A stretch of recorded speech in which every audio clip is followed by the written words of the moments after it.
Hey, everybody. I'm guessing you probably all know who we are by now, but I'm Carrie Fellows, Executive Director of Crossroads of the American Revolution and co-chair of Revolution NJ. I want to welcome you all to our fall Revolution NJ Quarterly Update. We've got a really big agenda to share with you today, so I'm going to turn it over to my Revolution NJ co-chair and Executive Director of the New Jersey Historical Commission, Sarah Curitan, for the agenda. Thanks, Carrie. And it's just so great to see everybody here today. And I want to encourage everybody to stay for the Q&A because we'd love to answer your questions and really address, things that you'd like to know more about. So please hang with us. We don't mind if you chew on your sandwich while we're going through the agenda. Just get comfortable, and we're excited to share updates with you. So here's our agenda for this afternoon. We're going to give you some recent news on several different fronts, as you can see there under general updates. We're going to give you a little preview of upcoming events, the next set of upcoming events for us. And then we have two fantastic guest speakers to highlight some of the activity that's going on around New Jersey.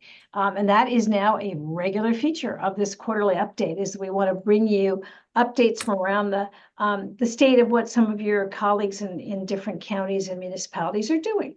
So with that, let's get started.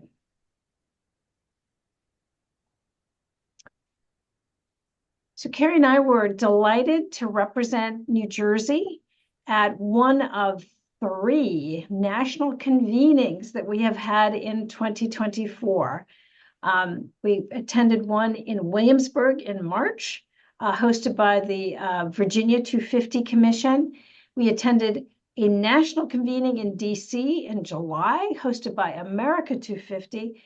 And then this past couple of weeks ago, we were in Philadelphia for a convening organized by America 250 PA. Carrie, you want to share a little bit about what we heard? Sure. We had a great series of sessions all day on Saturday of the convening. Had some wonderful discussions and comments from former governors of the state, including former Governor Mark Schweitzer, who's in this image. They're just super supportive of the effort, and many of them are really involved in their state's initiative. Just some really thought-provoking information, and as always, good networking with our colleagues who were there from across the country. And I'll share also that we heard recurrent themes, as we kind of have heard at all three convenings. Everyone that we heard present, and our colleagues who were, sharing with us around our different tables, everyone's very focused on education, and educational programming is a key component of the 250th. We heard that over and over and over again.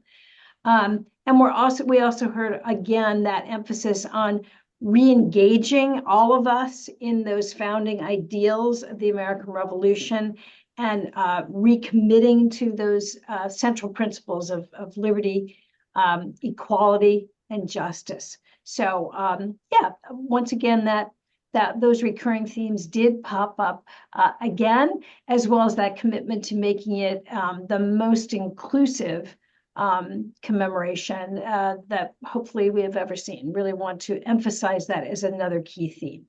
Yeah, one of the things that they did this as well was at the end of the day on Saturday was they had breakout sessions for different groups of participants. So they had one for their state organizations, their state partners, and they had one for those of us who represented the official state planning entities. And I think that Sarah's probably going to talk a little bit about that when we get further down the agenda. Because we were able to hear from some of the organizations that are partnering with America 250 on some of the initiatives that they're sponsoring, and we're involved with as well. So. Okay, Mark, I think we've covered that one. Thank you so much. And let me go back to that. Sophia Hutzig and myself were able to join Made by Us for their Youth 250th Summit. Over the past few months, they have been holding summits trying to get intergenerational conversations going between Gen Z and Gen X, millennials, boomers, all of the fun names we have for each other when it comes to the different generational gaps. And the goal of this meeting was to kind of just get a touch point on what are people thinking about when it comes to the 250th. And what is Gen Z really thinking about and worried about, and how can you engage them? So it was a little bit of a conversation between folks around the table, between different backgrounds, trying to understand how we can move forward together for the 250th and how we can engage the youth. As we probably know by now, Made by Us is a national organization that is really focused on ages 18 to 30 and getting them engaged in civics and history. And this 250th summit was meant to not access, but to facilitate conversations that can help them create a toolkit that's going to be released this fall on best practices and considerations folks could have when it comes to engaging Gen Z. And there's a little bit of an article here that we will send in the chat that talks about what they were doing with the 250th. And if you follow them on social media, you'll see updates related to the 250th summit.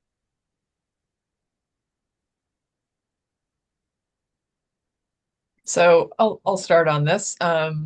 You may have seen some of the news coming out about the Marquis de Lafayette's farewell tour, coming throughout all of the sites that he visited in 1824.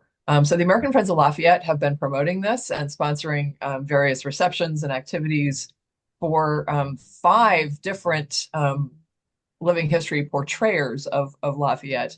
And Sarah and I attended an evening at the Trenton Masonic Temple, the historic Trenton Masonic Temple, last week. And so it was fun. We got to meet the day's artist, who was wonderful and gave an absolutely fantastic speech in the state capitol assembly room. That was so inspiring. And then the response read by the acting mayor of Trenton. The chair behind him is an original chair that came down from another.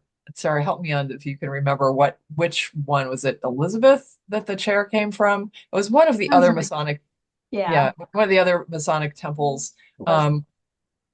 Trailered this 3-seat chair, which has significance in the Masonic practice. And so they allowed the Lafayette presenter to sit in it and did photos with us all. But it was we did, the 13 toasts that were given traditionally when he visited. It was a lot of fun, and again, a really great opportunity to network with our fellow organizations around the state who are involved in history in New Jersey. Well, and to support this national effort to recreate this. So 13 months, right? Yeah. So there's plenty of chance for all of us to catch more parts of this 13-month journey as Lafayette travels around the 24 states.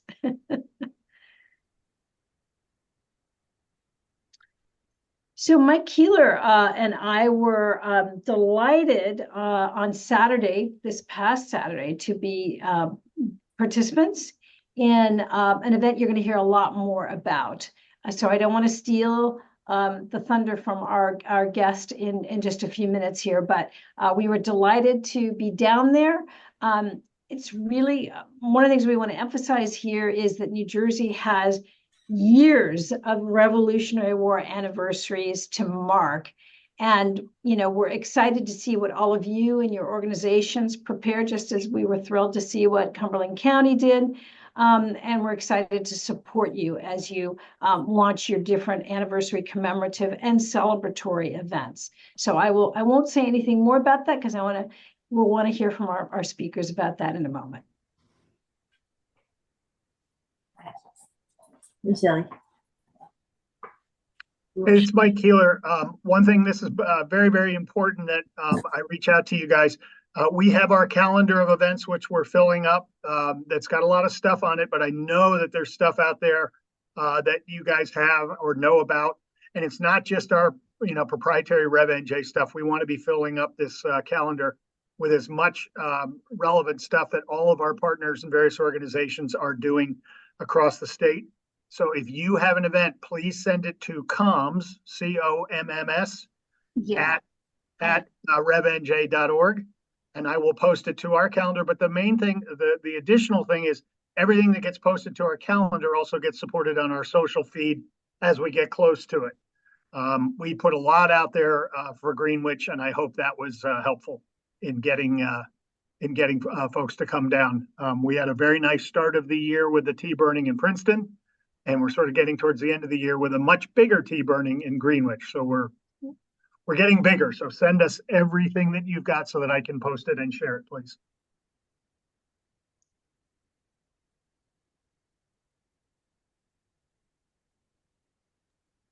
Okay, so as we mentioned earlier, we're doing a lot with America 250. There are 3 big programs that they're promoting now, and we'd like you to take a look at when you get a minute. If you go to their website, which is america250.org, the America Gives program is a new program they announced this summer. It's going to be focused on reinvigorating a national year-round culture of service. And it'll be through 2026 and beyond. Starts with our preview in 2024 and then building on America's legacy of giving back. And it's anchored to the 2 federally recognized days of service we have already, September 11th and Martin Luther King Jr. Day in January. America Gives is focused on 3 key pillars, which are charitable giving, volunteerism, and public service. So take a look at that, capitalizing on the events around the 250th. Our American Story is an oral and visual storytelling project that's aimed at collecting and preserving our nation's stories. If you're familiar with Public Radio's StoryCorps, similar to that, this is your opportunity to nominate a living person, a friend or a family member, neighbor, community leader, whose story you think needs to be shared and preserved. So somebody who inspires you or resonates with you, but maybe isn't widely known, but it's someone who's made a difference in your community or to you personally, famous or unknown. So those are going to be all archived in the Library of Congress to cultivate a permanent record of our collective American story. And then, of course, America's Field Trip, which we've talked about in the past. And that's a national scholastic contest where students have the opportunity to earn a special behind-the-scenes experience at an iconic American historical and cultural site. So this is open now. It just opened a couple of weeks ago, and it goes through April 16th, 2025. Students in grades 3 through 12 are invited to submit artwork or writing that reflects on what America means to do. First place awardees will receive an unforgettable behind-the-scenes field trip experience at an iconic historical or cultural site across the United States, like the National Air and Space Museum or Mount Rushmore or Yellowstone National Park. So please check those out on the america250.org website, because we had 13 winners from New Jersey in America's Field Trip in 2024. So we're all in on this.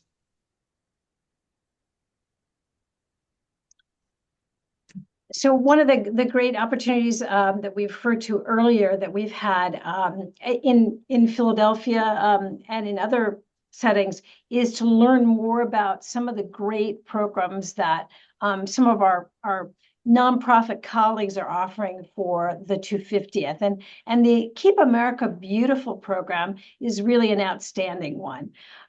So Keep America Beautiful is a national nonprofit. They've been around over 70 years. Those of you who are old enough to remember the television commercials featuring the Native American standing with a tear on his cheek. That's Keep America Beautiful. They've been around a long time, and they're a great partner organization. They have a great initiative they've designed for the 250th, and it is the Great American Cleanup.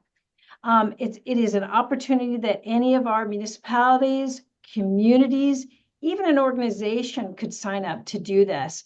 And we'll be offering more and more information about this to all of you and to other constituents as we move forward. Basically, they scale the program, so you can sign up to do as many cleanup events as really matches the capacity and size of your organization or your community. So there is a link there to more information about it, but we'll also be circulating more information about Keep America Beautiful. And particularly, we're going to offer this to our municipalities and our counties, because it is a fantastic program for our local governments to get involved in as part of their 250th activities. And by the way, we're happy to take questions on any of these things during our Q&A, and we will.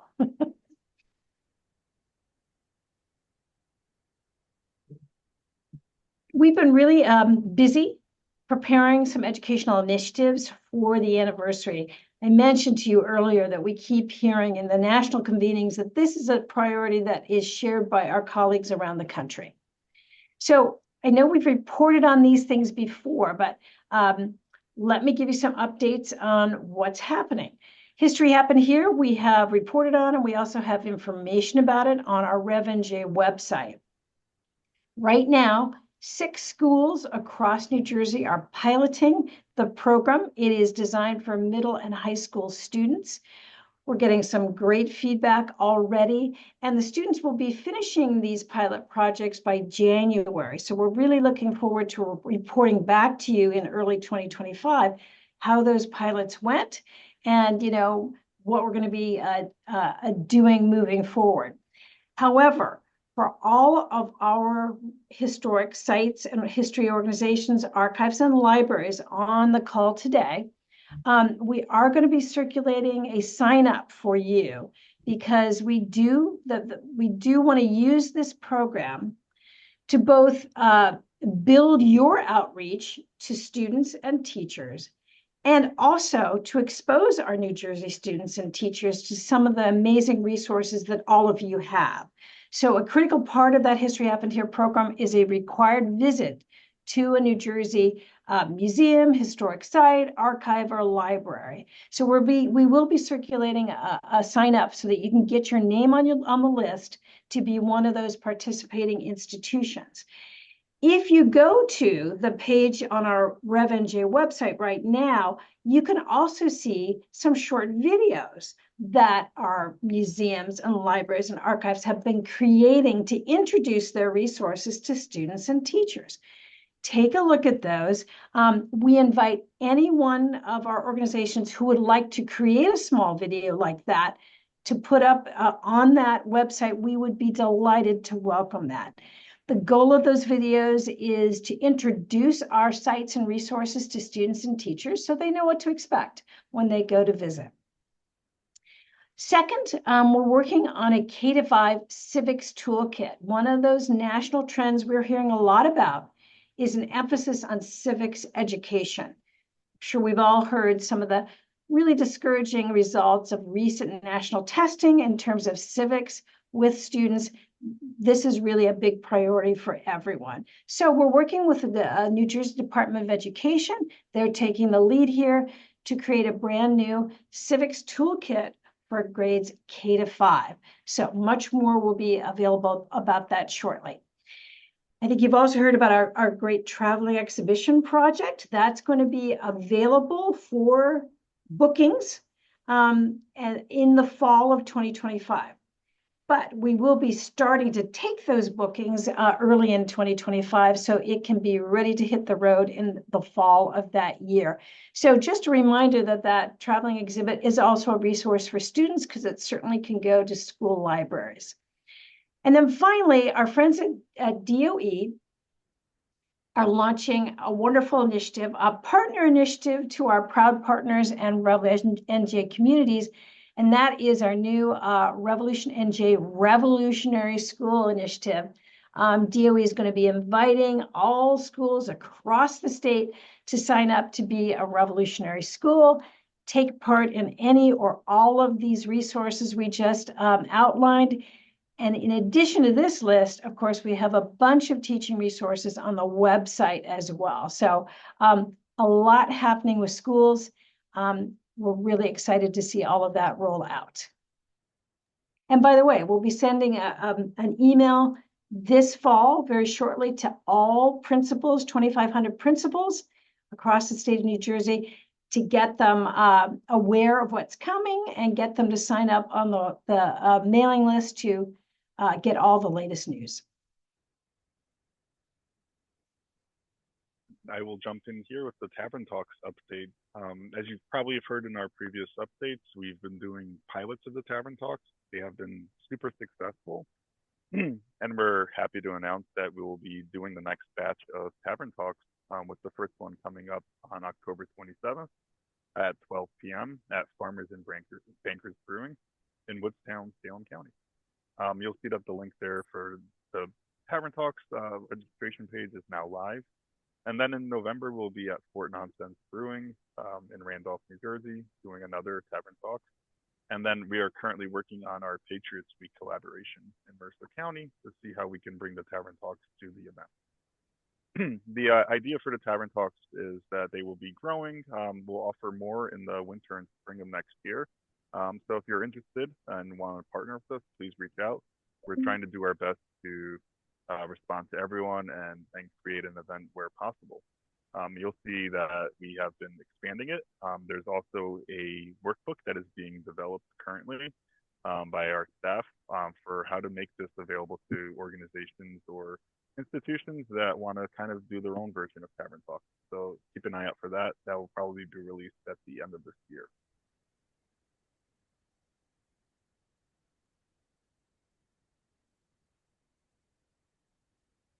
This is me, RevolutionNJ Racing Series.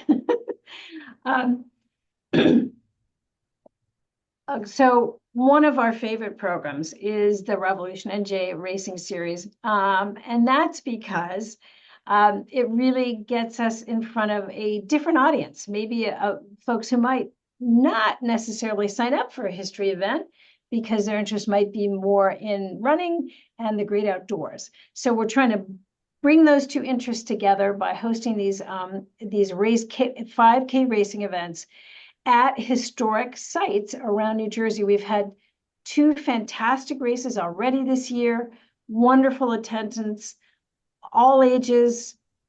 It's fantastic. So please, if you haven't participated yet, or if you have a friend who you think might enjoy this, share the information. We have 2 more this year. East Jersey Old Town is this Sunday, and then Greenwich will host one on November 9th. And by the way, these races are not just a 5K. You can sign up for the 5K, but there's also a 1-mile fun walk that you can sign up as an alternative.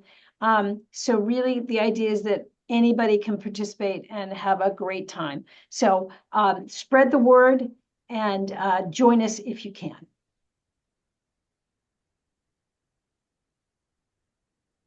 And we do have a couple of upcoming webinars that we would like to put on folks' radar. These have been developed by our Director of African American History here, Noelle Lorraine Williams. They're very exciting. I think they kind of expand the idea of what is the impact of the American Revolution, looking at the legacies of it. So the first one on October 24 will look specifically at how different countries in the Commonwealth of England grappled with the legacy of the revolution. We have some great speakers talking about the various ways in which folks grappled with the ideas on the ground and the consequences of the revolution. And then on November 13, we're super excited to release a new resource that has been in the works for a better part of the last year or so, with James Amemesor creating a bibliography of resources related to African American history and Indigenous history in the Revolutionary War period. So we'll be having a conversation between James and our director, Noelle Lorraine Williams, discussing this particular resource, and it will be launched and made available for folks soon.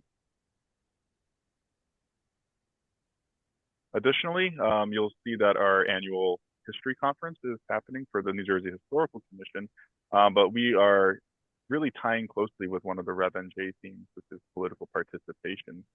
This one is going to be entitled Imperfectly Civil, The History of Politics and Civics in New Jersey. Early bird ticket sales are available currently till October 29th. And the event will be on December 3rd. And we're excited at the breadth of speakers that we currently have and the range of topics, looking at the whole 250 years of political participation in the state. So please take a look at the link for the conference webpage, which is the bit.ly link that you see there.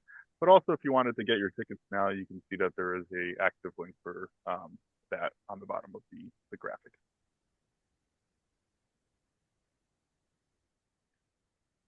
So this one's me. We are out and about all over the place this fall and early winter. So I'm not going to read them off to you because you're capable of doing that, but we're going to be tabling at a lot of different conferences, some of which staff will be presenting sessions. So definitely check us out if you're going to be at one of these. Look for our RevNJ banners and the RevNJ table and staff. And these tabling events and conferences are a great way to pick up RevolutionNJ swag. We've got pin buttons, we've got magnets, we've got stickers, we've got great bookmarks. So yeah, see us at some of these events and pick up some great swag. And I was going to, let me just add too, that if you know educators, if you know legislators, if you have local elected officials, so in any of those categories, and you know they are attending these conferences, tell them to look us up and attend our sessions, because we really want to reach all of those constituencies this fall.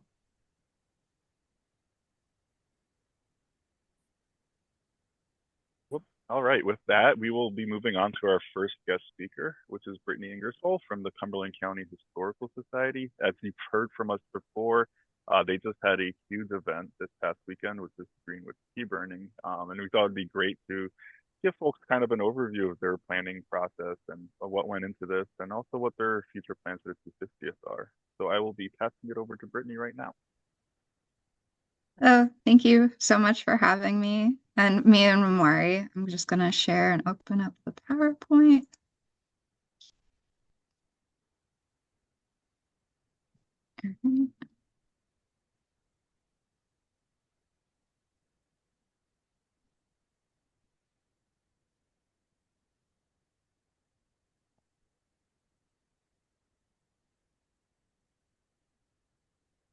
All right. So this Saturday, we held an event to commemorate the 250th anniversary of the Greenwich Tea Burning.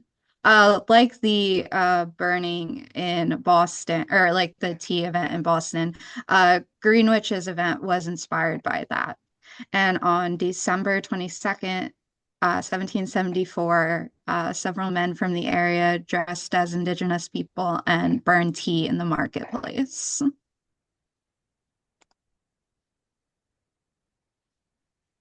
So we wanted to do a program that was open to everyone and didn't cost anything to come in.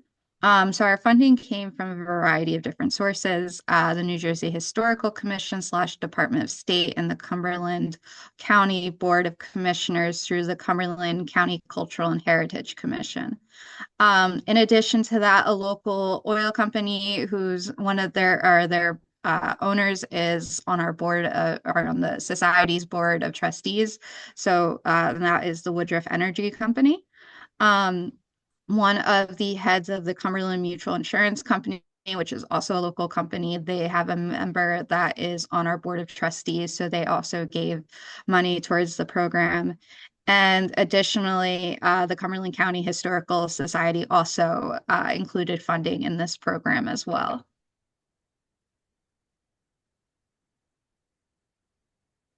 So going into it, we had a variety of different goals. We didn't want people to just kind of come and see historical things, but really wanted them to understand the complexity of the 18th century and the world in which the tea burning occurred in. We also wanted things to be inclusive, particularly with, so we wanted the public to truly understand what it meant to the colonists to participate in the tea burning, what it truly meant to um, be a British colonist and their ideas. And also, we wanted to acknowledge how Indigenous people were used by the colonists, how their dress and perceptions were used to do this burning event, particularly. And we luckily have a museum on Indigenous people with a trained archaeologist. So we wanted to include their story as well. And as I said, the actual event occurred in December of 22nd. So we also wanted people to be comfortable. We wanted people to truly be absorbed into what was occurring in the history and learning what was going on instead of being concerned over the weather and being cold. So that is why we decided to do this program that was about 95% of it was outside. So we wanted it to be in a warmer season. So to help with the warmer season and comfortability, we did it in October. And thankfully the weather cooperated and it was a beautiful day. So factors of the program consisted of several parts. On the grounds of the Gibbon House, we had the West Jersey Artillery. They had a full encampment with cooking in the ground. They also did a mustering program at 12:30 for the kids and adults. And then we had pony rides, goats and chickens by Fat Pony Farm and events. And they were also all dressed up in colonial garments and wanted to show just the importance of animals at the time. We also had a broom making demonstrator who was done by Vicky Dyer. She was also dressed in fully in colonial garments and showed the practice of what went into making brooms. We had the Millville Historical Society, who was also dressed in colonial garments as well, and some of their history is connected to the 18th century and also to the construction of the tea burning monument. And they shared that history in addition to having people signing the I believe it was Declaration of Independence, if not, it was the Constitution. And they also did crafts with making little dolls. And they had an entire setup that will be in the images that follow. We also had the Third Star Fiber Artists Guild, who brought a goat and were also dressed in colonial wear, and had a whole setup of spinning wool. We also had the Greenwich Tea Burning chapter, the National Society Daughters of the American Revolution. They also were dressed in colonial attire, and they were spinning with the Third Star Fiber Guild. We had colonial music by Cynthia Smith, who was playing the flute. She was stationed near the food, but she also walked around. And also everyone was pretty much dressed in colonial garments. We had the New Jersey Historic Commissioners and then the Greenwich Tea Burners Tea Farm, who brought an assortment of teas, and they have a Greenwich Tea Burners set where each tea is named after different tea burners. In addition, we also had our museums open, or we also had tables for each of our museums. We had a Potter's Tavern table. We also had a John Du Bois Maritime. Unfortunately, due to number of staff members, that table was combined with the Allen Ewing Carman Museum, which is our Indigenous museum. Richard Adamczyk, who is the curator at the Allen Ewing Carman Museum, was able to touch on the role of the Indigenous people within the 18th century with the Revolution.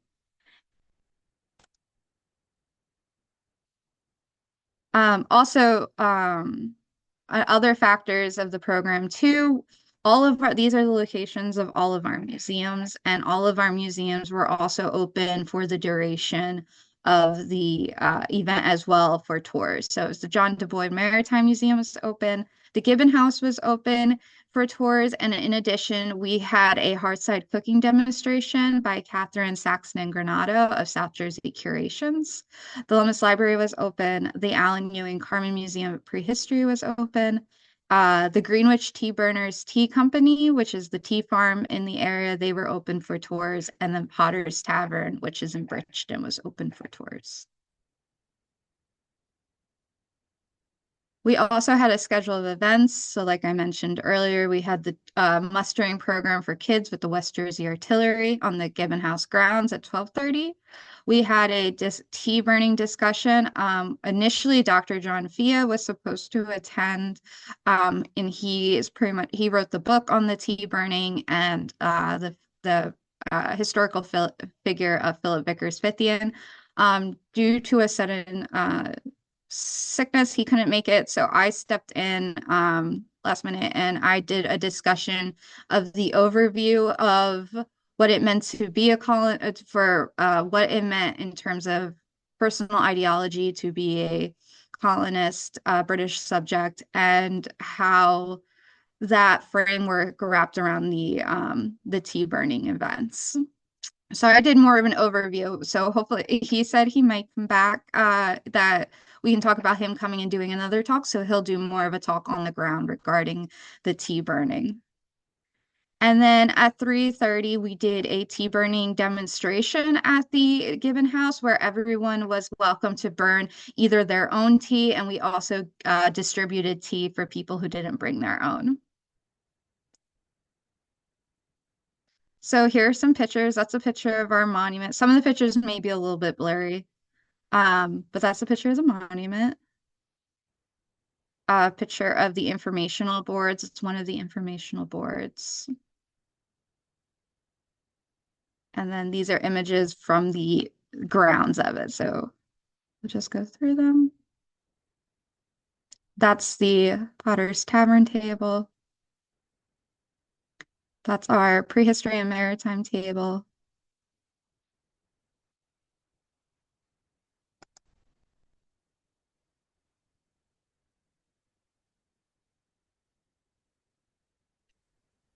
Brittany, as you go through this as a first timer for this, I was very pleased, and I'll share it with folks on the call.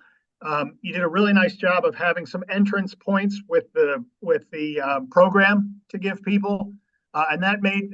Sometimes we think people can figure it out, but it was a really helpful thing, so they knew where the muster is and what to do.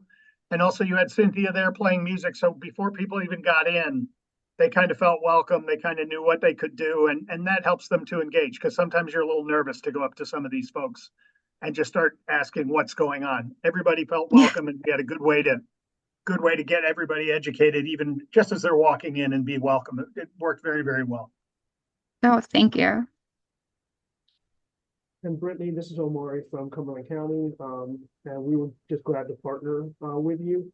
And one other point that should be noted is just that there was a lot of activity and things for people to see, people to do. All of the vendors that we had and organizations that came out were all really engaging with the community and everyone who came out. So it was just a really great time in Greenwich, and I think everybody that came out, at least they expressed it, that they enjoyed themselves. So, learned a lot and enjoyed themselves.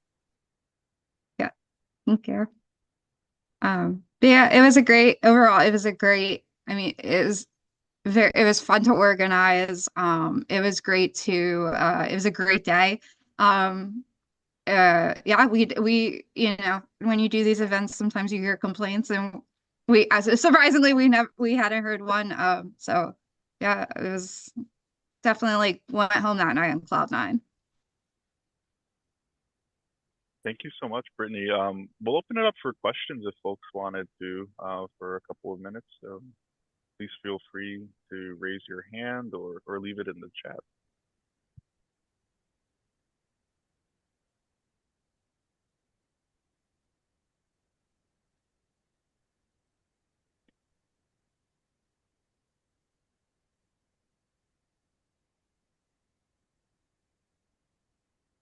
Oh, I think Noelle Lorraine Williams. Oh, sorry. Fontevilla Hilbert, please. Hi, good afternoon, everyone. Can you hear me? Yep. Yeah. Awesome. So this was actually my first time attending a presentation or a virtual meeting with Revolution NJ. My name is Quantavia Hilbert. I am the councilwoman from the city of Orange, and we're in Essex County. I recently had the Revolution NJ resolution passed actually last week. So our city will be participating with the events moving forward. Um, I will say this as background information. I am not originally from New Jersey. Please do not judge me. I am actually originally from Virginia. And Virginia, we love our history. And Williamsburg and the zoo and the museums, they were a huge part of our education growing up, and it's still a lot of those histories and stories that still live with me today. So I would love the opportunity to work with you all and get my city involved. Our city has a lot of revolutionary history in regards to the dispatcher, a couple of monuments and historic sites such as churches and cemeteries that we also have. So I can't wait to get more involved and also see if I could attend some of the events that were mentioned. And I also love the presentation because it just kind of gave me a little more ideas as what I can do with my local historians and historic commission. So great job on that. My question for you all is going back to the Great American Cleanup. Could you touch base on that a little bit more as to what that is about? Because I'll actually be hosting my own cleanup this Saturday in my community. So how are they similar? How are they indifferent? Thank you. Sure. Oh, thank you for joining us. We are so glad to have you. That's wonderful. Welcome. I think we put the link in the chat, if I'm not mistaken. Am I right about that, Sophia? Okay, that will take you to the Keep America Beautiful page. And basically what you do is you sign up to be a participating community or organization. And based on, by doing, there's no fee involved. Basically, there are different kind of expectations based on how big your community or your organization is. So for a very small community, for example, the commitment would be one cleanup event. If you're a larger community, the commitment might be, 2 or 3 cleanup events.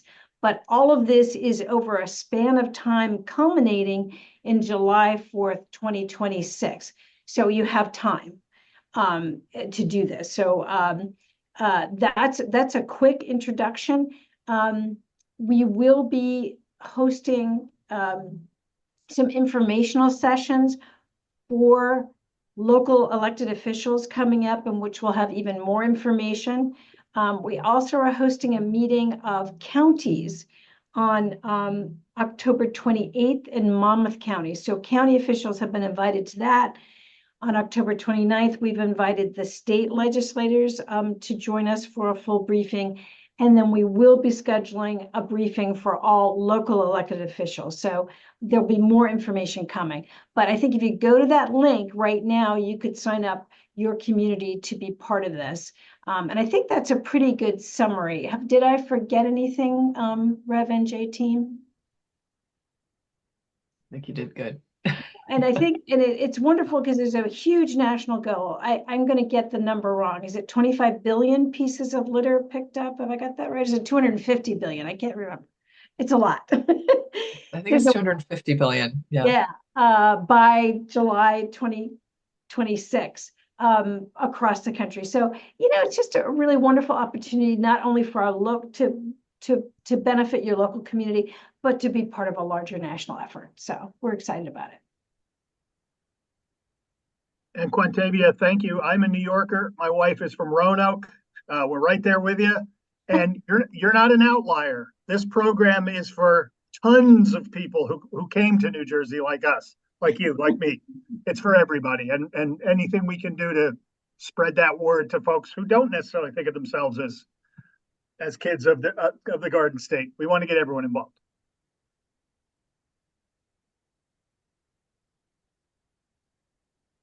All right, we'll open up Q&A at the end too. I just want to do a quick roll call. I know sometimes folks log in under different names, but is Mayor Clark here from Sparta Township?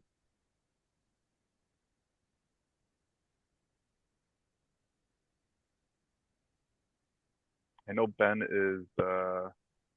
Thies was just messaging me. I think it might have gone to everyone. Okay, so it seems like there might have been a scheduling conflict, but we do have folks from Sparta Township here, Ben Thies and Marianne Francisco, Francisco, my apologies, who are both on the Sparta 250th Commission. And they are going to join to just quickly tell us an overview of what Sparta is up to.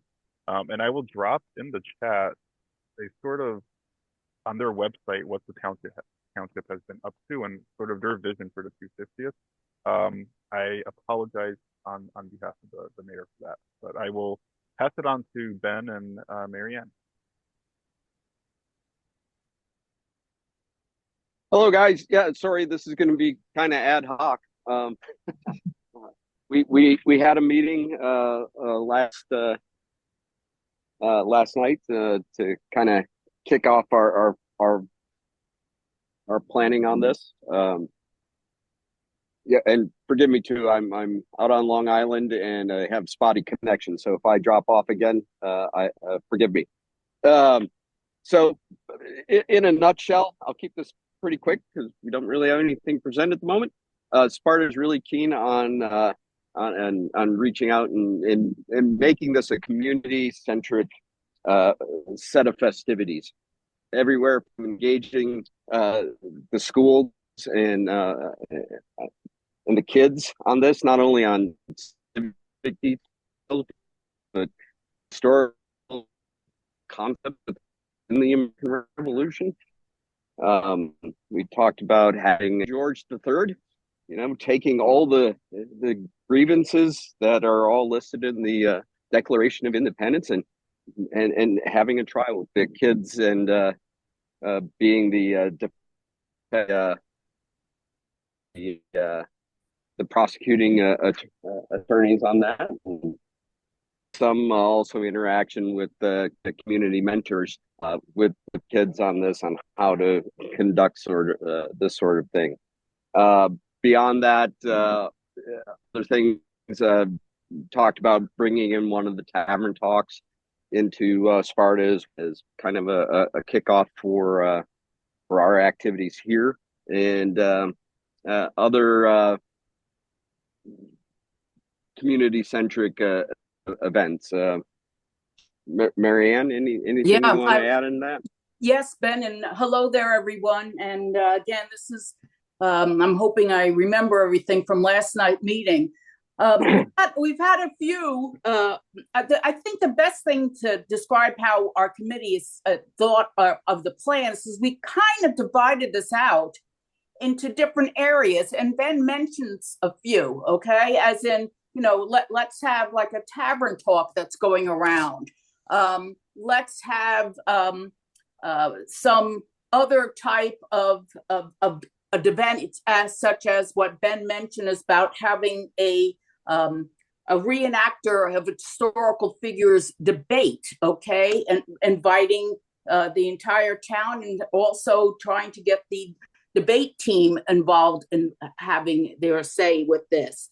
The mostly was to think of ideas and projects and programs that other town associations and organizations would also buy in to make this truly a town-wide celebration. And one of the crucial questions that was had last night was, is this going to be an all-year, like once a month sort of thing? And our town at this point has decided no, not really. We talked about probably, or possibly, I should say, beginning with April. Now you have to remember, we're up in Sussex County and we get far more snow than just like 10 miles away from us. So we decided that possibly starting in the month of April, maybe having a couple of these programs we're talking about, like the Tavern Talk, or having a debate regarding historical figures, perhaps having historical sports game and competition, bringing in our Little League and our lacrosse players and everything like that. And culminating, we have an annual Sparta Day, and Sparta Day is very, very big and popular and has been going on for, I'm going to say, maybe 35 years. And have make that even bigger for 2026. And then, of course, ending this with the 4th of July, making that bigger and better than in the past. The one thing that I should mention to you is Sparta, New Jersey, in the 1970s, had a sister city agreement with the Sparta, Greece. And they are going to also be part of our 2026 celebration. Sparta Historical Alliance, it will be coming to Sparta, New Jersey in 2026. And Sparta Historical Alliance is slightly different than the Sparta Historical Society, which I am, in that they have educational themes and a conference every year. So they're going to bring their 2026 theme, which we need to agree with. And it's going to be about democracy and how Sparta was instrumental of starting that to Sparta. And that's how we talked about ending it. But the key thing is to involve, like what was mentioned earlier, our education. We have them on our committee also. And we are looking forward to the feedback regarding your website and your educational efforts, so we can continue on with that. Ben, am I missing anything from last night's meeting? No, I think that about covers it in a nutshell. Yeah. I mean, the bottom line is we really want to make this a community-driven and an engaged event that's covering kids from grade school on up through high school, to grab people who aren't necessarily interested in the history side of books and things, but rather maybe have some sporting interest as well. So, we'll have events with, cricket and rounders and other 18th century style sporting events that are, we're big in the community. So, we want to make this a community event. Yeah. And like I said, I'm Sparta Historical Society, and I know we have anybody who is from an historical society. You could always contact me, and I'll be happy to answer questions. But this is really, we're just beginning in our planning. So, Mark, I wanted to just hop in here to say that I'm just delighted that in today's session, we heard about activity way up north in Sussex County and way down south in Cumberland County, which just shows you that really the word's getting out, and we're just working to get and are succeeding in getting people involved all around New Jersey. So that's fantastic. Thank you, our friends Brittany and Omarey from Cumberland County, and thank you, Ben and Marianne, for filling in for Sparta. That's great. Okay, thank you. Looks like we are, in the last 5 minutes of the meeting, but if folks have any questions, we're more than happy to answer them. Otherwise, I do want to put on our radar the next event our next quarterly meeting update, which would be on January 14th. I know that sounds far away, but we want to put it on folks' radar now, so that folks are aware, and I dropped that in the chat. But yes, the floor is open for questions. We are absolutely delighted to answer questions. And I wanted to point out, just kind of picking up on Mary Ann's report there, as you and any of your communities are planning your activities, don't forget that you can include our traveling exhibition. You can book it to be part of your activities in your community. And of course, you can also tap into those educational resources. Think of ways to spotlight students who are participating in History Happened Here, maybe providing a showcase for the projects they do, or for the younger grades, spotlighting what they're doing in the new Foundations of Democracy program. So it looks like we have a question, Mark. Mary Ann.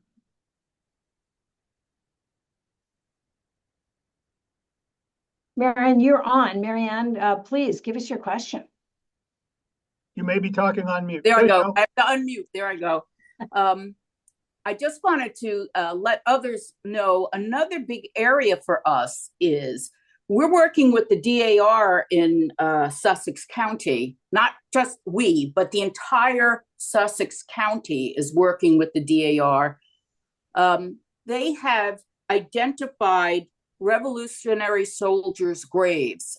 And we have been told that there are 9 graves in Sparta, and we have found them. And they need a lot of work, and that is actually going to be a town. It was raised and agreed that this is going to be a town project.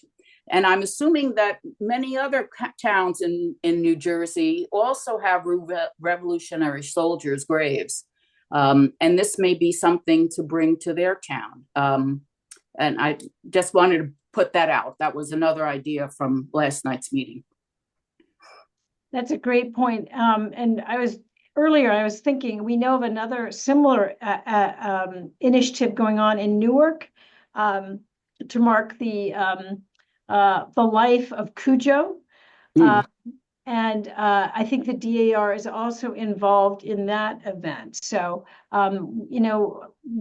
we'll put it on our to-do list to get the organizers of that event maybe to present at an upcoming quarterly meeting so you all can hear more about that. It's a great effort. I think they are also reaching out to Cujo's descendants in Africa and inviting them to come over and be a part of this commemoration. And I think Noel has been a part of these planning sessions too. I think one of the remarkable things that they learned was that in Africa, Cujo is still remembered as one who was captured and then forced to come and be enslaved here in the colonies at the time. So it's a very dramatic and important story. So we'll try to get more information on that one too.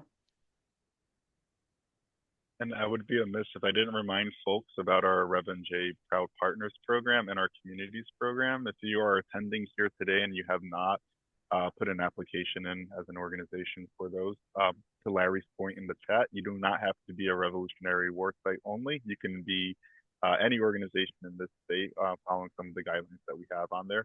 But we welcome them, and we actually hope folks take a look at that list, not once you submit it and you're done with it, but to kind of keep looking at it to look for potential collaboration. As we heard here today, a lot of organizations are doing great work, and it seems like there's a lot of overlapping with some of the stuff that folks are thinking about and doing, and it would be great to share resources and time and effort together. I know Sussex, Warren, and Hunterdon were in conversation with potentially doing 250th regional planning. So it's great to take a look at that as a resource for yourself too, to create some collaboration.